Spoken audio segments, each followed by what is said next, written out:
What's up, everybody? It's the Young One again with createhighervibrations.com.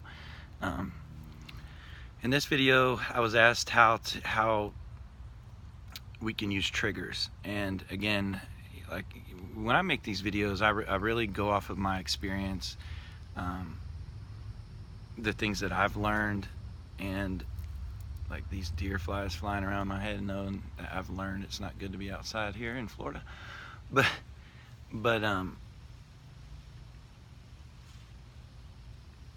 because I think as a coach, as a healer, as whatever you want to label it, it's important that the person has experienced what they're working with people on. It's like I don't work with people on money or how to make money because I haven't conquered that yet. It's something that now is like I'm really trying to put into my consciousness, because I know in this world you need it, but I also know that at the end of the day, at the end of time, when my infinite being leaves this physical body, that whatever that man-made materialism that came really only provided some freedom for this physical world. Like that's my concept, and sometimes that can get you in trouble when you're trying to find the meaning of actually creating it. Anyway, that's a different story. So just keeping it real. But I was asked about how to use triggers, and so for me, and how I began to use them was really using the triggers as a gateway into a deeper questioning of myself, a deeper questioning of the why. For me, what I've figured out and learned was the pain that a trigger creates is really the inner child kind of fighting, is the pain of the inner child, like not wanting to feel what that trigger is bringing on. And then our ego mind wants to protect us, and therefore we react, or we blame, or we can easily go back into a victim consciousness in order to self preserve. Like we don't want to feel that pain, so we try to find a way to easily put it off, or to put it in a different place, and then that creates more suppression. So for me, it was, I had to, every time I began to be triggered, and I didn't learn this, and start practicing these things or do any of this until I was away from the person. And so,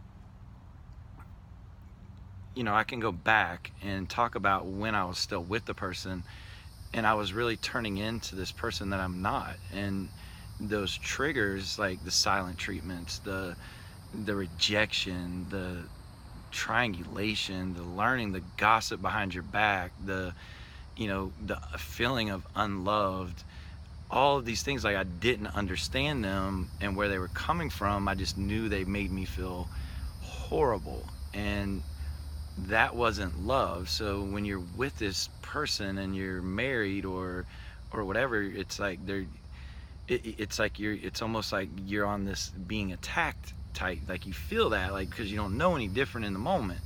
And so therefore you begin to react out of that pain.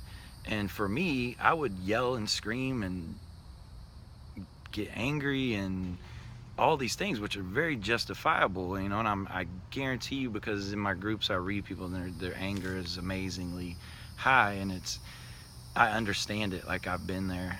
I can see through their eyes, and it's a sad place. Like it's hard to watch people go through this experience, and that's one reason why I like to share, like, how and work with people, and how to take and get your power back by using the situation, and really that really just, for me, the process was getting out of the ego, getting out of my reaction, and thinking about why I'm about to react, thinking about why this feeling feels this way. What are they triggering in me? Does this resonate from somewhere else? Which 99% of it probably does. It is a feeling that is being re-triggered from probably a felt perception in childhood. And when I talk about this, a lot of times we don't even know the trauma that was created in childhood, but we understand subconsciously the feeling that we were made to feel. An example for me on this that I was able to kind of, just one example was, as a child for me, when I was young, like 6, 7, 8, I don't know, I would feel unseen. I would feel like I didn't matter. Like I would feel just like I didn't belong. And so I would climb this tree and I would sit on the roof. And as a kid, and I would think about just like, I wish I could just disappear. And I wish I could go far, far away from here. Like that was my thing. And so in my toxic marriage, I was towards the end, I was really like feeling that same thing was being triggered in me, and that same thing was really like starting to show back up. And so then that brought back that memory, like I had a memory of that same feeling from childhood. So I had to really go in and work on why that same feeling, because this person was just triggering. I was bringing this person was in my experience to trigger this, to heal this. And so that's where I really started going back and started trying to like piece it back to the traumas of childhood, and really working on the inner child and having to reparent that inner child for that specific. So that's like an example of kind of what I'm saying. So it's like, if we're feeling this rejection, chances are it's a felt perception from childhood. And it's like Bruce Lipton, who's amazing at teaching these things, one of his best quotes that I ever heard him say recently is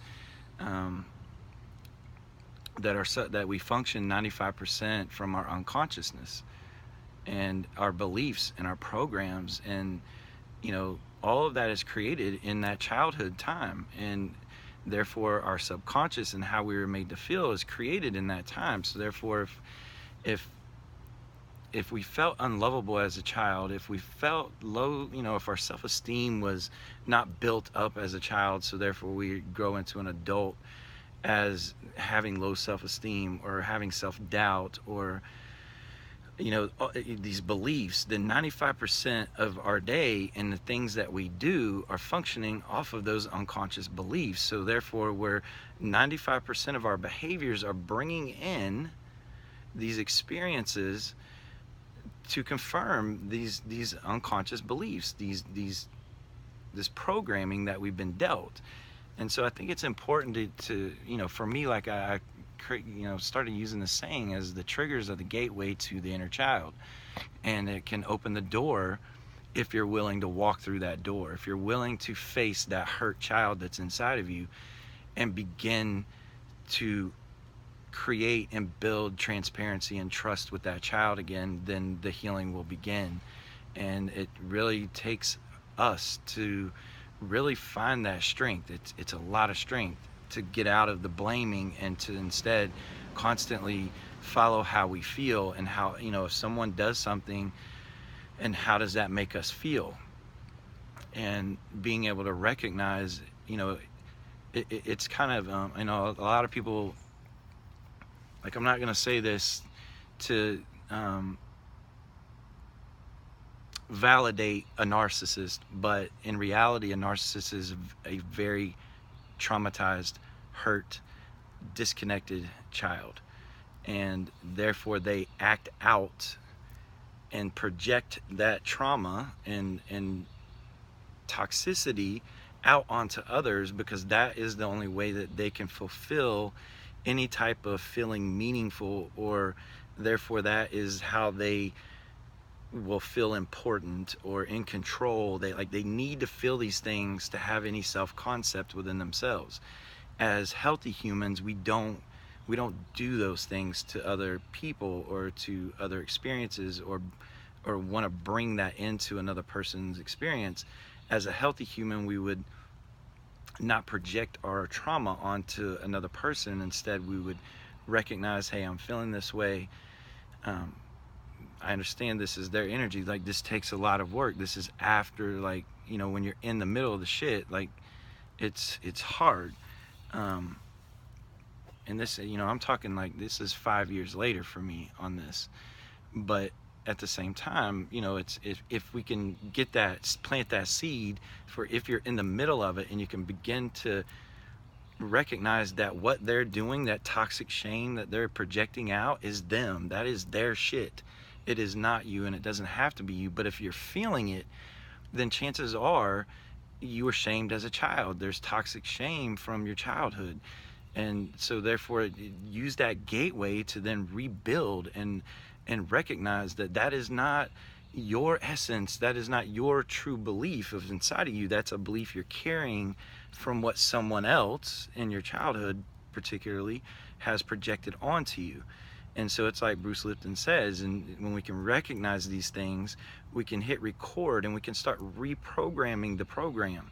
And instead of living out the same patterns and continuing to recreate the same experiences that validate the program that we were instilled with. So I hope that makes sense. And if you get a chance, look up Bruce Lipton on YouTube.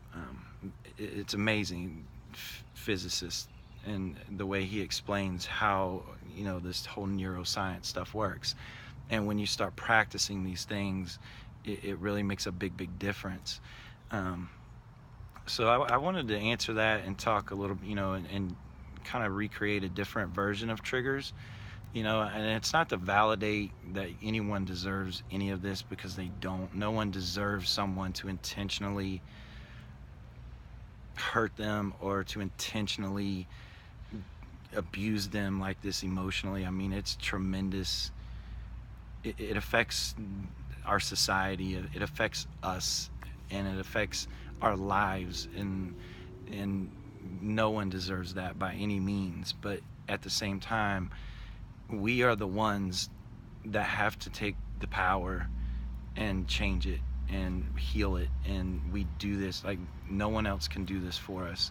You know, even as a coach, I don't tell people how or what they should do. I try to bring things out of their shadow into the light so that they can see it, so that they can find their guidance and guide, and really just try to walk in that shadow with them, because it's, you know,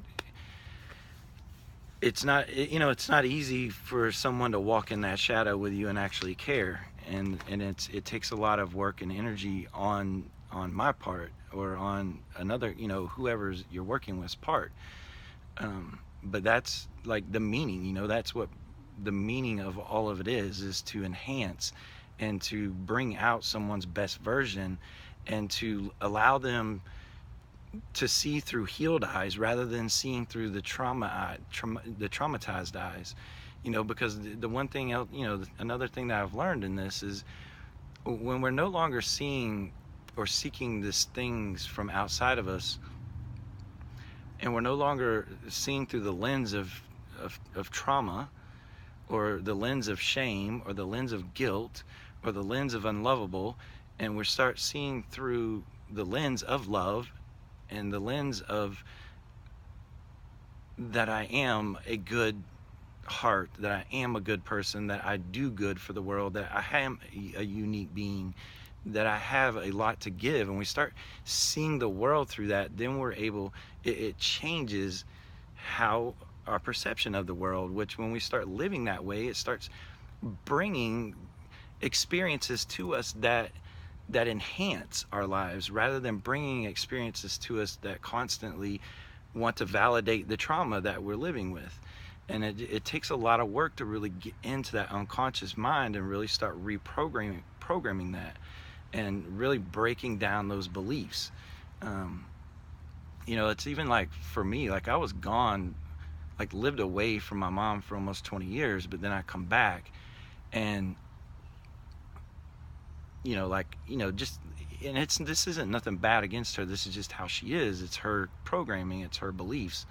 And I've done a lot of work to break a lot of those beliefs. Like, they lived and grew up in a very negative mindset, so I've had to do a lot of work to try to break out of seeing the world through that pessimistic, negative mindset and saying, you know, well, this is just the way it is. Well, no, it's not. You know, so when someone like, and I'm around, you know, my family that has that mindset, and they tell me, well, that's just the way it is, it drives me nuts. But not in a act out, react way. It just is like a reminder of, I don't want to be around this, you know, and I know better, and I don't want to be around this, like, you know. But before in my life, I had that negative mindset.